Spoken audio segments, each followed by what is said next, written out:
เจ้าว่าเยอะสีพอทำอะไรต้องลง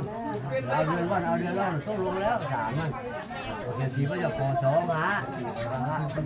สามล้านเอาสีเขาหาล้านแล้วเดี๋ยวสามล้านสามล้านก็เอาเห็นไหมหมายเกี่ยวแล้วขอสูตรขอชนมาลงของเนื้อในทานเขามาถามนะจะบอกจะแม่ถ้าเดี๋ยวถามพ่อแม่ก็ตามที่มันนะเจ้าสาวเขามันรู้ว่ามันรู้เลยว่าคนแล้วมันรู้ว่ามัน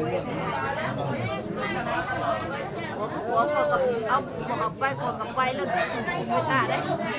มันล่ามเขาได้ยกใส่ทำบุญมีอะไรนะยกได้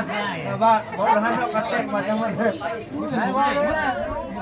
มันขอได้ถามที่ทางสะโพกที่แม่ทางโคราชมันนั้นมันขอได้ขอเมื่อก็เยอะส้นชุดมีชุดหนาพ่อแม่นะพ่อแม่เลยเรียกเป็นพ่อแม่พ่อแม่เป็นแป้งเลยเอาบอลบอลก็แป้งเอาคนบอลแล้วกันอย่าว่าทำไมล่ะเขาจะดีนะมันนอนยาวมันดีก็บอลจะก้อนเนาะถามลูกสาวว่าให้เด็กอีแป้งน้ำหลังบังดำไหมเนี่ยว่าที่ผมเอามันก็มันคนบอลได้เนี่ยเราต้องถามลูกสาวมันไม่ถามแม่ดิเจ้าสาวบอกอีแป้งนั่นแหละมันบอกเขาเอาเลยได้เป็นตาแล้วบัดหลานก็เอาก็ลุกแหละทางหน้าทางนอกเราคนนี้ผมไม่กลุ่มเราไม่ฟังข้างบ่คันว่าคุณเราข้างมันก็จะรู้ผมไม่มีนี่เสียสาวไม่รู้มีเมียบ่ทางคุณนะเดี๋ยวรักเอาให้แล้วนะปอดอ้อยส้อยคืออ้อยกลางกอนี่ล่ะเนาะนี่เราเคยว่ากันนี่แหละนะกันขอแบบนี้ทั้งเงินคือว่านี่ไก่นี่เราสองขวดครับเดี๋ยวสองลังน้ำหวานลังนึงนี่เขาจะบอกว่าลังนี่จะเป็นเครื่องลังไทยนะแพ็คนึงป่ะเนาะเอาแพ็คนึงเราคอยว่าลังไม่คอยว่าลังไม่ได้ว่าแพ็คไม่มีอ่ะมาลุ้นทุกคำว่าได้แล้วก็ได้กะจะว่าเดียวเนาะมาขั้นตอนในนั้นเนาะขั้นตอนนี้ว่าในนี้เนาะเอาเดี๋ยวว่าเกี่ยวเรื่องรองนี่กะแล้วเขากะจะไม่ได้ว่าพื้นเนาะเพราะว่ามันว่าเรียกมาตรงนี้เลยนะนี่ว่าแค่นิ้นเนาะกับแค่มาเล่นนี่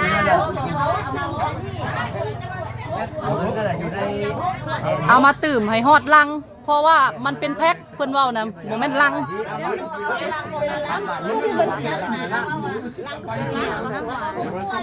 แม่ส่งมืดแหละครับส่งมืดผมมีเงินเนาะเงินเราไม่ได้ค่าแล้วพอมันส่งเราถึงแล้วความไม่ได้ส่งอันแสนลูกมาแล้วก็แสดงว่าเฮ็ดได้ทางสุรานะครบลังวันนี้12กวดโอเคเว้าง่ายๆซุ่มเฮาเว้าง่ายๆมันเป็นเขาเข้าใจกันทั้งหมดนะเราได้ส่งมืดเนาะเงินแสนลูกนะกันในเมื่อบ่ส่งมืดทางนี้จากเฮ็ดนี่เฮ็ดอย่างไรมันถึงว่านะเราได้ส่งมืดอะไรเงินอยู่นี่เลยเนาะนะบ่ได้ข้างบ่การนี้คนปีนี้เราได้แล้วเขาแล้วเขาก็ผ่าชูเป็นปีหน้าที่จะมาเจ็ดจะได้ชูจะได้กินดองนะเราเรียกมาแล้วนี่นั้นกันตอนนั้นเนาะให้กันกันอย่างนี้เราได้จากว่าในนี้พอเราว่ากันเมื่อเราว่าถึงเรื่องคาดองเนาะ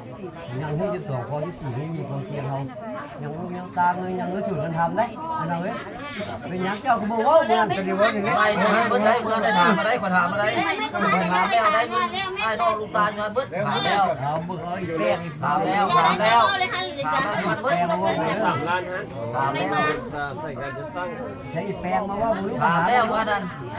แต่เขาได้คุยอยู่เขาแล้วบอกนั้นได้ว่าเขามาว่าแต่เรื่องคาดองพอมานะ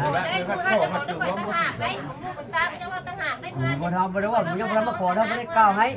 แล้วก้าวจะการขอจะถามว่าการขอนะแล้วว่า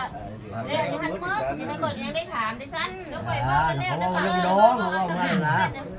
ก็ว่าคุณลุงตาแล้วยังมาดองเนี่ยเรื่องเราบ่ได้ว่าเรื่องแล้วเรื่องง่ายหลายอันนี้นะเรื่องดองถามเบิ้ลเจ้าก็ได้ยันเบิ้ลเอาแล้วลูกสีไปใส่ไปชักแคบ